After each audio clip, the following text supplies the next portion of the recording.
You bet. I'm just wondering, I've seen change referred to in both the context of managing change, and I've seen it referred to in the context of leadership. Where does change belong for an organization and for individuals? Question? Yes. No, I just like people to stand up so everybody can see who's talking. Oh no, yeah, absolutely. I'll repeat the word. The question is, where does change belong? Is it managing change or leading change? And I think it's some of each. Organizations change, but reluctantly. We are, after all, quite successful doing what we're doing. And far be it from us to, do something new and risky. It being, risky. And you get to be a company the size of Sun, it's pretty hard to take big risks. I always admired IBM for the System 360. IBM somehow made a you bet your company decision that they were going to change the nature of their computing product entirely. And it damn near took them down. But they got through it. Is Sun likely to make a change that drastic? I don't think so. But Sun has shown remarkable ability to adopt new things and make new things happen. It's one of the admirable characteristics. Sun embraced Java. How did it do that? That was, weird. Okay, sitting out in the front, there's this black box. Okay, I hate the name, but the color scheme isn't even Sun's color scheme. Maybe that's good. I don't know. It's changed. Okay, but it's a kind of a total departure. Well, it's not a total departure. It's just a bit of a departure. It's enough of a departure to be interesting, but it provides some continuity. I'm always fond of telling the story about RCA. When I was a kid, I used to buy vacuum tubes made by RCA. They came in little red and black boxes. And then when I got in college, I used to buy transistors made by RCA. They came in little red and black boxes. So they were clearly one of the strong electronic manufacturers. They invented color television. The RCA Labs, the Sarnoff Labs at New Jersey. Where's RCA today? There's only one remnant of it. That's the NBC broadcasting system, and it belongs to GE. RCA is essentially gone. They never made it into the integrated circuit world. Intel and others ate their lunch. Who is going to eat Sun's lunch? We hope nobody. But if we don't change, we'll die. And leadership is what makes change possible. One of the most important things that happened to Sun recently is Andy came back. Okay, Andy is not a manager. Andy couldn't manage his way out of a paper bag. And thank God we don't ask him to. What we ask Andy to do is to lead. And Andy says, I think we are going to do this. And people say, yeah, that's a good idea. I think we will do that. And he tends to do good things, which is why people are willing to follow him. So I think change is really a leadership issue. You have to manage through it. You have to figure out, oh, I can tell you a wonderful story about managing through change. It's another story from the Navy. About maybe 25 years ago, most of the Navy's ships were burning bunker C fuel oil.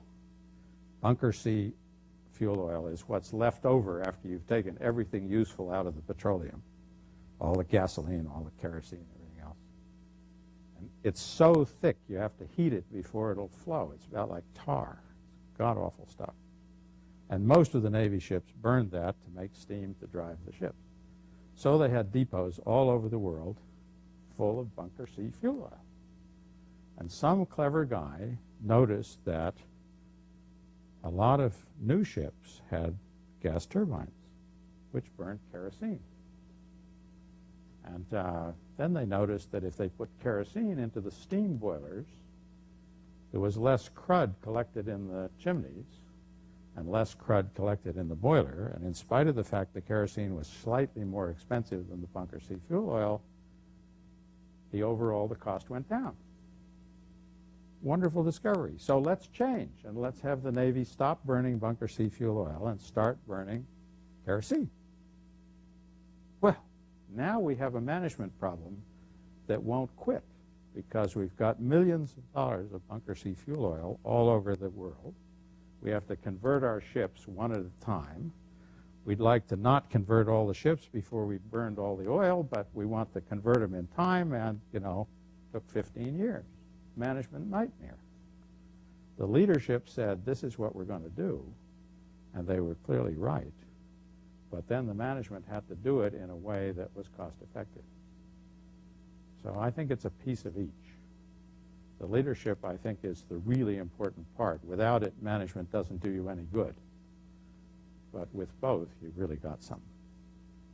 There's another question over here. Yeah, so going back to what you said, you've been around innovative technology for 45, 50 years now, and you've seen things change dramatically. Can you get your crystal ball out and predict what's going to happen in, say, 5 years, 10 years? I went to a wonderful talk by, the occasion was the 100th anniversary of MIT. I went there, and they had a bunch of eminent scientists came, and they asked them to project the future. See? There was a chemist who got up and he said, I'm going to project it's the 100th anniversary, so I'm going to project the future of chemistry 100 years hence. Said I went back in the literature 100 years ago and read what the state of chemistry was, and based on that change, I'm going to project the future. And then Feynman got up. And Feynman said, the trouble with predicting 100 years in the future is I might just live that long. Medicine, might come around and help me out, and I might live that long and be proven wrong. He says, I don't want to do that. He says, I'm going to project the future of physics 1,000 years hence. So I went back in the literature 1,000 years ago to see what the state of physics was, and I noticed there wasn't any. He said, and I predict there won't be any 1,000 years hence either.